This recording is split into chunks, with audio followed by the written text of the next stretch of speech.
എനിക്ക് ഒരു കാര്യത്തിൽ അഭിമാനമുണ്ട്. കൊച്ചി നഗരസഭയുടെ ഭരണം കഴിഞ്ഞ 5 വർഷത്തെ ഇടതുപക്ഷത്തിന്റെ ഭരണം അവസാനിപ്പിച്ച് യു.ഡി.എഫിന് അത് പിടിക്കാൻ കഴിഞ്ഞതിൽ ചുക്കാൻ പിടിക്കാൻ ഞാനും കൂടി ഉണ്ടായിരുന്നു. ഞാനും അതിനൊപ്പമുണ്ടായിരുന്നു. അതുകൊണ്ട് തന്നെ ഞാൻ ഏറെ അഭിമാനത്തോടെയാണ് ഇപ്പോൾ നിൽക്കുന്നത്. എനിക്ക് മേയർ പദവി കിട്ടുമോ കിട്ടില്ലയോ എന്നുള്ളതൊക്കെ അതൊരു പ്രസക്തമായ കാര്യമാണെന്ന് ഞാൻ കരുതുന്നില്ല. അത് കിട്ടണമെന്ന് നേതൃത്വം ആലോചിച്ചിട്ടുണ്ടെങ്കിൽ അത് തരുമായിരുന്നു. പിന്നെ എന്തുകൊണ്ട് കിട്ടിയില്ല എന്നൊക്കെ ഉള്ളതോ അല്ലെങ്കിൽ പാർട്ടി പ്രോസസ്സ് നടത്തിയതിൽ എന്തെങ്കിലും വീഴ്ച ഉണ്ടായിട്ടുണ്ടോ എന്നുള്ളതൊക്കെ പാർട്ടിയുടെ നേതൃത്വം വിലയിരുത്തട്ടെ. എനിക്ക് അതിനെക്കുറിച്ച് പ്രത്യേകമായി ഒന്നും പറയാനില്ല.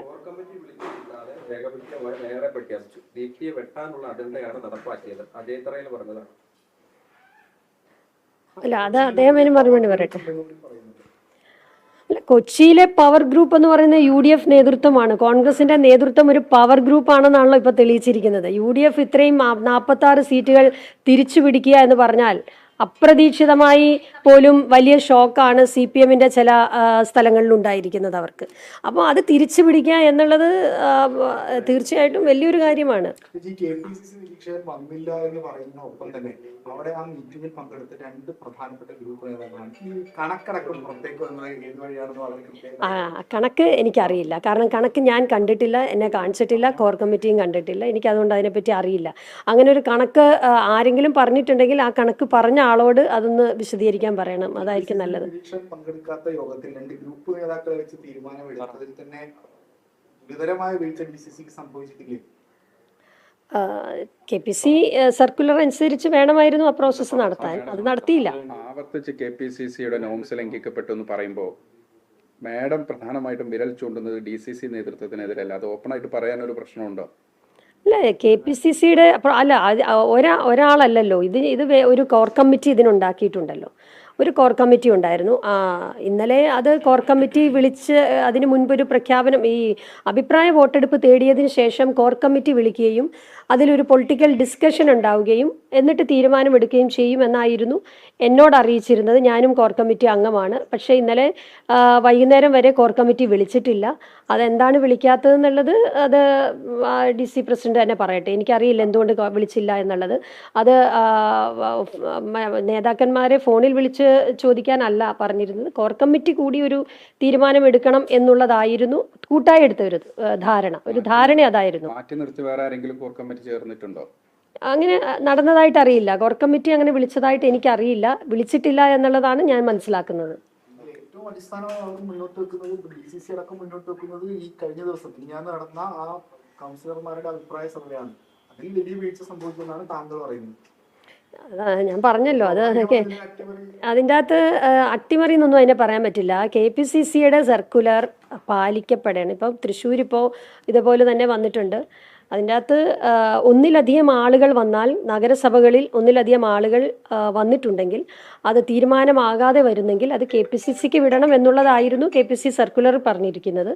അതേപോലെ തന്നെ അത് ഒരു നിരീക്ഷകൻ വന്ന് അഭിപ്രായം എടുക്കണം എന്നതായിരുന്നു സർക്കുലറിൽ പറയുന്നത്. അത് ആ ഒരു പ്രോസസ്സ് നടന്നിട്ടില്ല എന്നതാണ് ഞാൻ മനസ്സിലാക്കുന്നത്.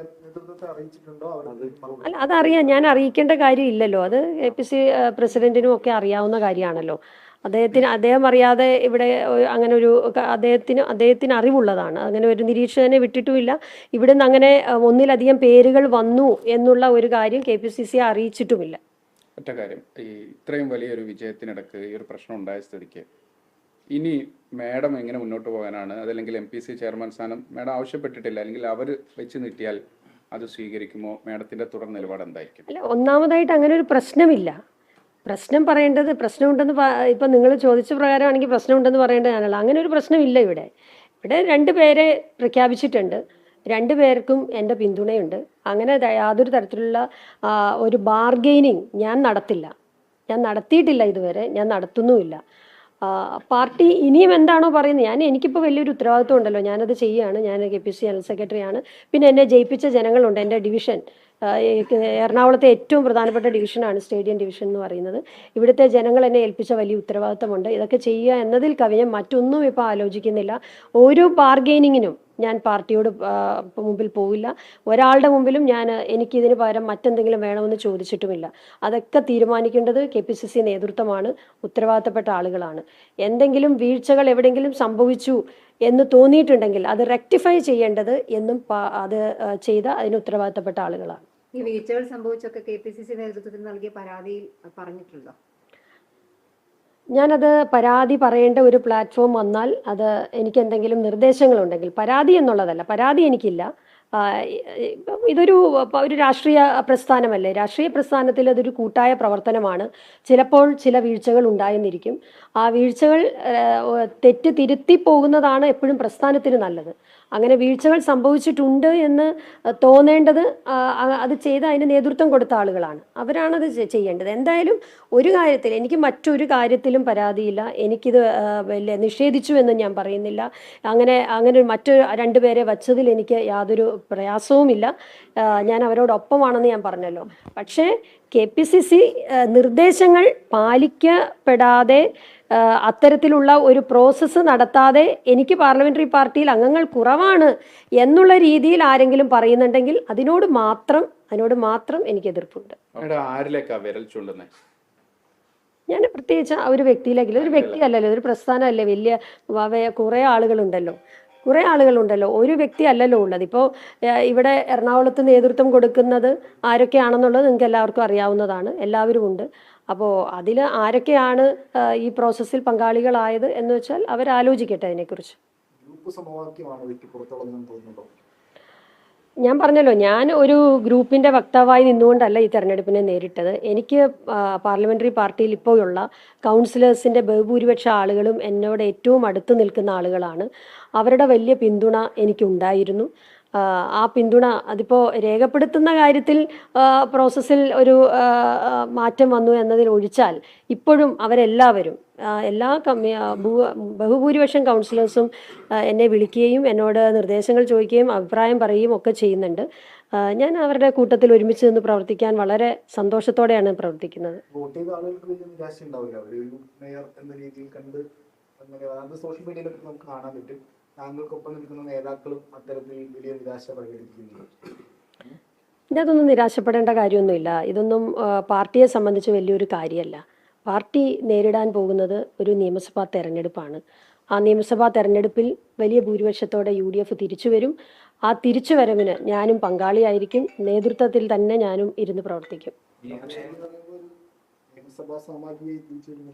അല്ലല്ല, ഞാൻ പറഞ്ഞത് UDFന്റെ തിരിച്ചുവരവാണ് എൻ്റെ ലക്ഷ്യം. എൻ്റെ കോൺഗ്രസ്സുകാരി എന്നുള്ള നിലയ്ക്ക് എൻ്റെ ലക്ഷ്യം അടുത്ത നിയമസഭാ തെരഞ്ഞെടുപ്പിൽ കോൺഗ്രസിൻ്റെ തിരിച്ചുവരവാണ്. ഞാൻ അതിനുവേണ്ടി മാത്രമാണ് പ്രവർത്തിക്കുന്നത്. ഇതൊക്കെ വളരെ നിസ്സാരമായ ഒരു കാര്യമായിട്ടേ ഞാൻ കാണുന്നുള്ളൂ. ഇതിനപ്പുറമായി കേരളം മുഴുവൻ UDF വിജയിക്കേണ്ടതായിട്ടുണ്ട്. ഞാൻ ആ പ്രവർത്തനത്തിലായിരിക്കും. എന്നോട് അത്തരത്തിലുള്ള ഒരു കൺസൾട്ടേഷനും പറഞ്ഞിട്ടില്ല, ടേമിൻ്റെ കാര്യവും ചോദിച്ചിട്ടില്ല. ഞാൻ പറഞ്ഞല്ലോ, എന്നോട് നേതൃത്വം കൊടുക്കാൻ പറഞ്ഞു, ഞാൻ നേതൃത്വം കൊടുത്തു. അതിന് ഇല്ല, ഒരു ചർച്ച ഉണ്ടായിട്ടില്ല. തെരഞ്ഞെടുപ്പിൽ മത്സരിക്കുന്ന സമയത്ത് അല്ലെങ്കിൽ അതിനു മുൻപ് മേയർ എന്നുള്ളൊരു പദവി വാഗ്ദാനം ചെയ്തിരുന്നോ? ചോദിച്ചത് തന്നെയാണ് വീണ്ടും ചോദിച്ചുകൊണ്ടിരിക്കുന്നത്. ഞാൻ പറഞ്ഞല്ലോ, എന്നോട് നേതൃത്വം കൊടുക്കാൻ പറഞ്ഞു. KPCC ജനറൽ സെക്രട്ടറിയാണ്, ഞാൻ നേതൃത്വം കൊടുത്തു. മേയർ ആകണോ ആകണ്ടയോ എന്ന് തീരുമാനിക്കേണ്ട ഒരു പ്രോസസ്സ് നടക്കേണ്ട രീതി ഉണ്ടായിരുന്നു. ആ രീതി നടന്നതിൽ KPCC സർക്കുലറിൽ പറഞ്ഞതിൽ നിന്ന് ചില വ്യത്യാസം ഉണ്ടായിട്ടുണ്ട്. അതല്ലാതെ അതിനപ്പുറമായി ഇതിനകത്ത് യാതൊന്നും പറയാനില്ല. ഞാൻ പറഞ്ഞത് തന്നെ വീണ്ടും പറയും. ഇനി അത് എന്നോട് ചോദിക്കേണ്ട. ഞാൻ മേയർ ആകാൻ വേണ്ടി രാഷ്ട്രീയ പ്രവർത്തനം തുടങ്ങിയ ഒരാളല്ല. ഞാൻ വന്നത് സംവരണത്തിലൂടെ അല്ല. സംവരണ രാഷ്ട്രീയം വരുന്നതിനു മുൻപേ ഞാൻ പൊതുരംഗത്തും രാഷ്ട്രീയ രംഗത്തും സംഘടനാ രംഗത്തും ഉണ്ടായിരുന്ന ആളാണ്. അതിനുശേഷമാണ് സ്ത്രീ ശാക്തീകരണത്തിൻ്റെ ഭാഗമായിട്ട് 30% സംവരണമൊക്കെ വന്നത്. ഈ സംവരണം ഇല്ലാതിരുന്ന കാലത്ത് ഈ രാഷ്ട്രീയ പ്രസ്ഥാനത്തിൽ പ്രവർത്തിച്ച എനിക്ക് സംവരണത്തിൻ്റെ പേരിൽ എന്തെങ്കിലും നഷ്ടപ്പെട്ടു എന്ന് പറയുന്നതിനോടൊന്നും എനിക്ക് വലിയൊരു പ്രയാസമോ പ്രശ്നമോ ഒന്നുമില്ല.